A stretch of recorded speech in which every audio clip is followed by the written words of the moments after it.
Kabrigada sa detalye ng ating mga balita. Sa kauna-unahang pagkakataon ay humarap na sa pagdinig ng House Committee on Good Government at ng Public Accountability ang apat na opisyal ng Office of the Vice President na ipinasight in contempt.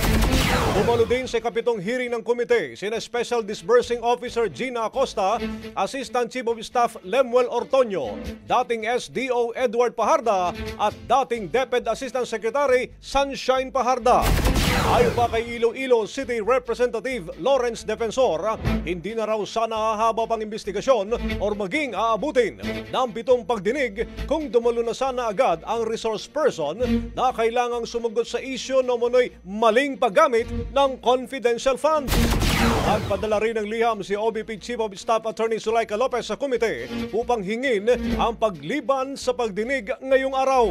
Bakay pa mga kabrigada sa naka-attach na Certificate of Confinement mula sa Veterans Memorial Medical Center, hindi makakadalo si Lopez sa investigasyon dahilan sa kanyang dinaranas na stress disorder.